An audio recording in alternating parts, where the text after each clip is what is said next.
85. 7월 금음께 하고 우선은 놀라며 그렇게 급히 한다. 9월에 입학을 못하면 1년을 잃게 되겠으니까. 그러면 무엇을 배울 텐가? 가봐야 알겠지만은 교육을 연구하려네. 내가 지금껏 경험한 것도 교육이요. 또 지금 조선에 제일 중요한 것도 교육인 듯하고 하니까 힘껏 신교육을 연구해서 일생 교육에 종사하려 하네.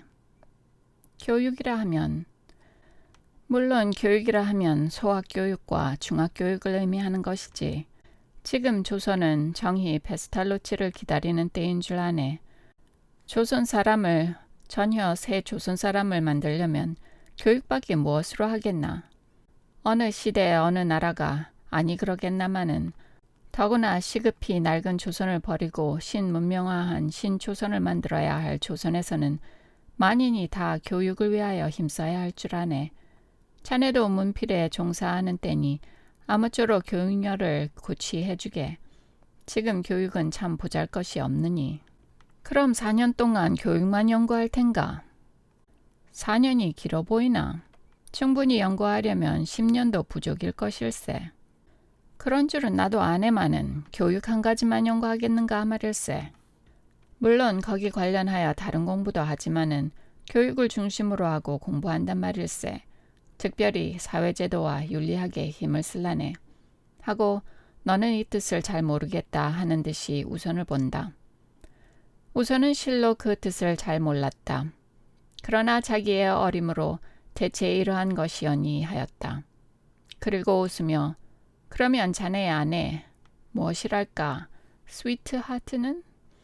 형식은 웃고 얼굴을 좀 붉히며 내가 알겠나? 누가 알고 남편이 모르면. 제가 알지. 지금 세상에야 지압이라도 아내의 자유를 꺾지 못하니까. 그러면 아무 것을 배우든지 자네는 상관하지 않는단 말일세 그려. 물론이지. 저라는 것이 있으니까. 누구든지 제가 하고 싶은 것을 할 권리가 있으니까. 남의 힘으로 어떻게 다른 사람의 저를 좌우하겠나. 남더러 이렇게 하는 것이 좋을 듯하오 하고 충고하거나 알려주는 것은 좋지만은 내가 이렇게 생각하니 너도 이렇게 해라 하는 것은 참탄한 일이지.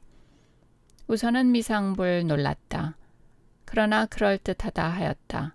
그러면서도 설마 그리하랴 하였다. 그러나 더 토론할 생각도 없었다. 다만 형식의 사상은 자기와는 다름을 깨닫고 혼자 고개를 끄덕끄덕 하였을 뿐이다. 형식은 우선의 이마와 입을 보고 빙그레 웃는다.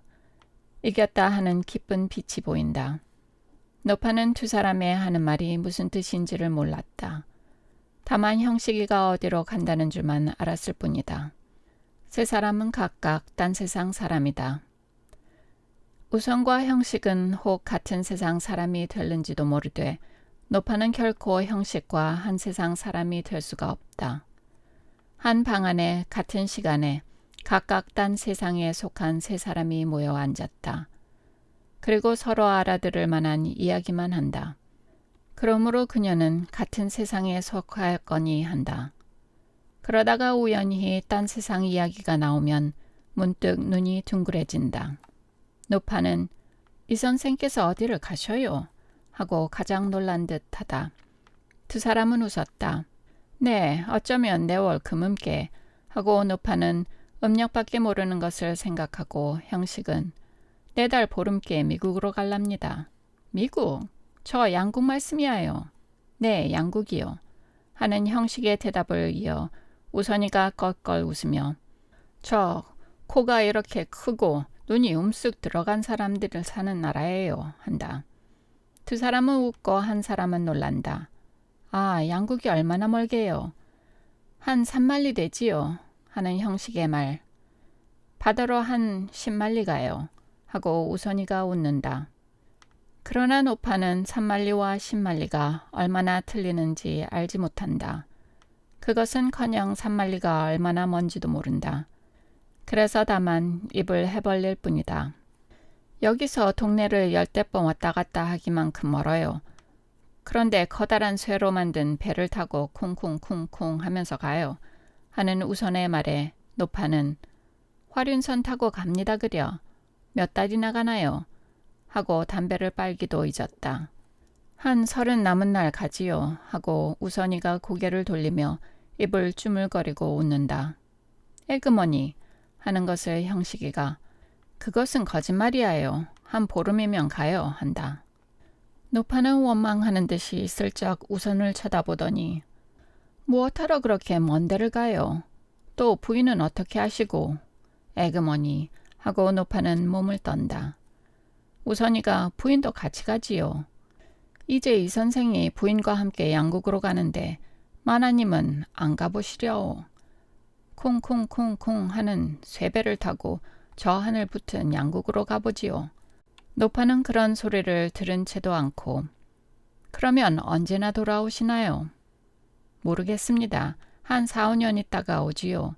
오면 곧 찾아오지요. 하고 형식도 웃는다.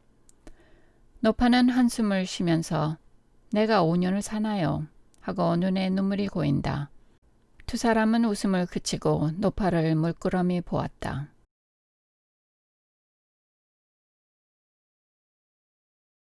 86. 이제는 영채의 말을 좀 하자. 영채는 과연 대동강의 푸른 물결을 헤치고 용궁의 객이 되었는가? 독자 여러분 중에는 아마 영채의 죽은 것을 슬퍼하여 눈물을 흘리신 이도 있을지요.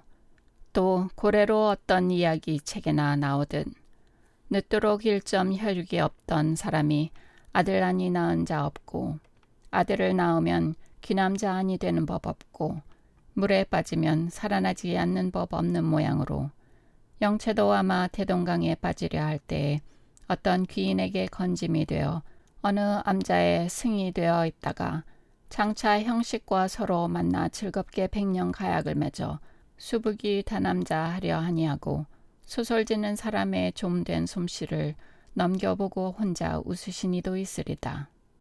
혹 영채가 빠져 죽는 것이 마땅하다 하여 영채가 평양으로 간 것을 칭찬하신 이도 있을지요. 빠져 죽을 까닭이 없다 하여 영채의 행동을 아깝게 여기실 이도 있으리다. 이렇게 여러 가지로 독자 여러분의 생각하시는 바와 내가 장차 쓰려 하는 영채의 소식이 어떻게 합하며 어떻게 틀린지는 모르지만은 여러분의 하신 생각과 내가 한 생각이 다른 것을 비교해 보는 것도 매우 흥미있는 일일 듯하다. 부산서부터 오는 2등 차실은 손님의 대부분을 남대문에 내리고 영채에 탄 방에는 남녀 합하여 5, 6인 밖에 없었다. 영채는 한편 구석에 자리를 잡고 차가 떠나자 얼굴을 남에게 아니 보이려는 듯이 차창으로 머리를 내밀어 시원한 바람을 쐬며 남산 기슭을 바라보았다. 그러나 별로 그의 주의를 끄는 것도 없었다. 그는 다만 같이 탄 사람에게 얼굴을 보이기가 싫어서 멀거니 휙휙 지나가는 매와 들을 보고 있었을 뿐이다. 별로 슬프지도 아니하고 괴롭지도 아니하였다. 고난 잠을 반쯤 깨인 모양으로 정신이 희미하였다. 꿈속 같기도 하였다. 노파와 두어 동무의 작별을 받을 때에는 슬프기도 하였다. 자기의 신세가 애달기도 하였다. 자기는 20여 년 살아오던 세상을 버리고 죽으러 간다는 생각이 푹푹 가슴을 쑤셔내는 듯도 하였다. 그러다가 마음에 맞지 아니하는 괴로운 세상을 버리고 마는 것이 시원한 듯도 하였다. 그래서 영채의 머릿속은 마치 물 끓는 듯 하였다. 그러나 한두 시간을 지남에 영채의 정신은 아주 침착하게 되었다. 남대문 정거장애를 어떻게 나왔는지 어떻게 차를 탔는지 잊어버린 듯도 하였다. 남대문을 떠난 지가 여러 10년 된 것 같기도 하고 노파와 동무의 얼굴이 마치 10년 전에 보던 얼굴같이 희미하여진다. 영채의 눈에는 여름 낯볕을 받은 푸른 산이 보이고 밀과 보리의 누른 물결과 조와 피의 푸른 물결도 보인다. 풀의 향기를 풍긴 바람이 얼굴을 스쳐 지나가고 모시적삼의 틈으로 불어들어와 땀나는 살을 서늘하게 한다. 이 모든 것이 도리어 영채에게 일종의 쾌감을 주었다. 그래서 영채는 꿈꾸는 사람 모양으로 안 보이는 것을 보려고도 보이는 것을 안 보려고도 아니하고 눈에 들어오는 대로 보고 귀에 들어오는 대로 들었다. 그리고 자기가 어디로 가는 것이며 무엇하러 가는지도 몰랐다. 그러나 이따금 나는 죽으러 간다는 생각이 난다. 그러면 영채는 죽었다 살아나는 듯이 한번 눈을 깜빡하고 진저리를 친다. 그리고는 집 생각과 평양 생각, 형식의 생각이 쑥 나온다. 그러나 조금씩 나오다가는 얼른 쓰러지고 또 여전히 꿈꾸는 사람과 같이 된다. 그러다가는 혹 청량리의 광경이 눈에 보인다.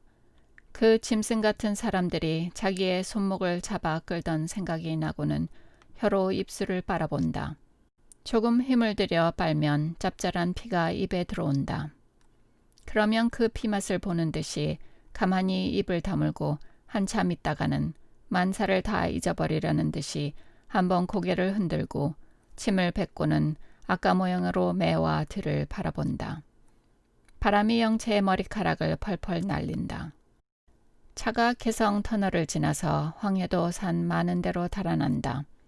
푸푸 소리를 내며 고개를 올라가다가는 스르르 하고 고개를 내려가며 또 푸푸 하고 비스듬한 산 모퉁이를 돌아가서는 수십 길이나 될 듯한 길로 미끄러지는 듯이 내려간다.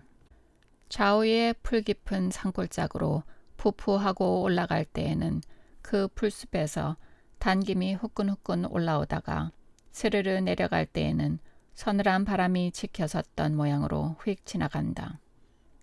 길가 산 옆에 이물스럽게 생긴 바위돌들이 내리쬐는 햇빛에 바싹바싹하는 소리가 나는 것 같고 여기저기 외롭게 선 나무들도 졸린 듯이 잎새 하나 움직이지 아니하고 가만히 섰다.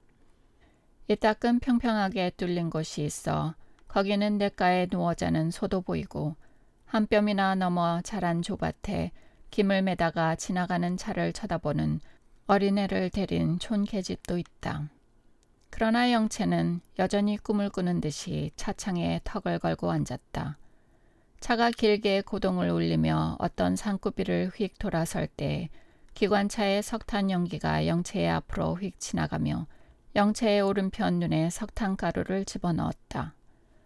영채는 눈을 감고 얼른 머리를 차 안으로 끌어들였다. 그리고 손에 들었던 명주 수건으로 눈을 씻었다. 그러나 석탄가루는 나오지 아니하고 눈물만 흐른다. 눈이 몹시 아팠다.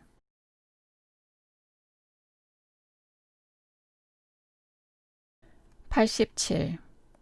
영채는 수건으로 눈을 씻으며 얼굴을 찌푸리고 속으로 아이고 아파하였다. 석탄가루가 처음에는 눈시울 속에 들어간 듯 하더니 한참 비비고 난 뒤에는 어디 간지를 알 수 없고 다만 아프기만 하였다. 그래도 수건을 눈 속으로 넣어서 씻어내려 하다가 마침내 나오지 아니함을 보고 영채는 화를 내어 차창에 손을 대고 손 위에 얼굴을 대고 엎드려 울었다. 지금껏 졸던 슬픔이 갑자기 깨어난 모양으로 눈물이 쏟아진다. 무슨 까닭인지도 모르게 그저 슬프기만 하여 소리를 참고 울었다. 지금껏 꿈속 같던 정신이 갑자기 쇠락하여지는 듯하였다. 지나간 모든 생각이 온통 슬픔을 띠고 분명하게 마음속에 일어난다. 영채는 눈에 석탄가루 들어간 것도 잊어버리고 혼자 슬퍼서 울었다. 오늘 저녁이면 나는 죽는다. 나는 대동강에 빠진다. 이 눈물도 없어지고 몸에 따뜻한 기운도 없어진다. 오늘 본 산과 들과 사람은 다 마지막 본 것이다. 나는 몇 시간 아니하여서 죽는다 하는 생각이 바늘 끝 모양으로 전신을 푹푹 찌른다. 내가 왜 태어났던고, 무엇하러 살았는고 하는 후회도 한다. 이때에 누가 영채를 가볍게 흔들며 여보시오, 고개를 드셔요 한다. 영채는 깜짝 놀라 고개를 들어 겨우 한눈을 떠서 그 사람을 보았다. 어떤 일복 입은 젊은 부인이 수건을 들고 이리 돌아 앉으세요. 눈에 석탄가루가 들어갔어요. 제가 씻어드리지요. 하고 방글에 웃더니 영채의 얼굴에 슬픈 빛이 있는 것을 보고 한번 눈을 치 떠서 영채의 얼굴을 본다. 영채는 감사한 듯도 부끄러운 듯도 하면서 그 부인의 말대로 돌아앉으며 관계치 않습니다 하고 고개를 숙였다. 부인은 영채를 안을 듯이 마주 앉으며 아니하요. 석탄가루가 눈에 들어가면 잘 나오지를 아니해요 하고 수건을 손가락 끝에 감아들고 한편 손으로 영채의 눈을 만지며 이 눈이야요. 이 눈이야요. 하다가 영채의 오른눈 윗시울을 들고 가만히 들여다보다가 수건으로 살짝 씻어낸다. 그 하는 모양이 극히 익숙하고 침착하다. 영채는 하는 대로 가만히 앉았다. 그 부인의 피곤한 듯한 따뜻한 입김이 무슨 냄새가 있는 듯하며 향기롭게 자기의 입과 코에 닿는 것을 깨달았다. 부인은 좀 더 바싹 영채에게 다가앉으며 눈을 비집고 연해 고개를 기울여가며 씻어낸다. 부인은 화가 나는 것 같이 에그 남들이 없었으면 혓바닥으로 핥았으면 좋으련만 하더니 에라 나왔어요. 이거 보셔요. 이렇게 큰 게 들어갔으니까 하고 수건에 묻은 석탄가루를 영채에게 보인다. 그러나 영채는 눈이 부시고 눈물이 흘러서 그것이 보이지를 아니한다. 부인은 걸상에서 일어나 영채의 겨드랑이에 손을 넣어 일으키며 자, 세면소에 가서 세수를 하셔요 하고 앞서간다. 차가 흔들리건만은 그 부인은 까닭 없이 평지를 간 모양으로 영채를 끌고 차실 저편 끝 세면소로 간다. 가다가 차실 중간쯤 해서 자기와 같이 앉았던 양복 입은 소년에게서 비누와 수건을 받아들고 간다. 그 맞은편에서 책을 보고 앉았던 어떤 양복 입은 사람이 두 사람의 모양을 우두커니 보고 앉았더니 다시 책을 본다. 영채는 비틀비틀하면서 그 부인의 뒤를 따라 세면소에 갔다. 부인은 대리석 판에 백설 같은 자기로 만든 세면기에 물을 따라 손으로 휘휘 저어 한번 부셔내고 맑은 물을 가득히 부어놓은 후에 비누값을 열어놓고 붉은 줄 있는 큰 타월로 영채의 어깨와 옷깃을 가려주고 한 손으로 영채의 허리를 안는 듯이 영채의 몸을 자기의 몸에 기대게 하고 자, 비누로 왁왁 씻으시오 하고 물끄러미 영채의 반질반질한 머리와 꽃비녀와 하얀 목과 등을 보며 어떤 사람인가 하여 보다가 이따금 영채의 어깨를 가리운 수건도 바로잡아주고 귀 밑으로 흘러내린 머리카락도 걷어 올려준다. 남이 보면 마치 형이 동생을 도와주는 것 같이 생각하겠다. 사실상 그 부인은 영채를 동생같이 생각하였다. 얌전한 처녀다. 재주가 있겠다. 교육이 있는 듯하다 하였다. 그리고 석탄가루가 눈에 들어가서 울던 것을 생각하고 어리다 사랑스럽다 하였다. 영채는 슬프던 중에도 그 부인의 다정한 것을 감사하게 기쁘게 여기면서 잘 세수를 하였다. 자기의 등에 그 부인의 손이 얹힌 것을 감각할 때에 월아에게 안기던 것을 생각하였다. 그리고 그 부인의 얼굴이 어딘지 모르나 월아와 비슷하다 하였다. 그리고 그러나 나는 죽는다 하였다. 영채는 세수를 다 하고 일어섰다. 부인은 수건을 준다. 영채는 얼굴과 손을 씻었다. 부인은 수건을 달래서 영채의 목과 귀 뒤를 가만가만히 씻어주었다. 영채는 눈을 떠서 정면으로 부인을 보았다. 영채의 눈은 벌겋다. 그리고 눈썹에는 아직 물이 묻어서 마치 눈물이 묻은 것 같다. 부인은 어머니가 딸을 보는 듯한 눈으로 빙그레 웃으면서 영채를 보더니 팔로 영채의 허리를 안으며 자 갑시다. 가서 점심이나 먹읍시다.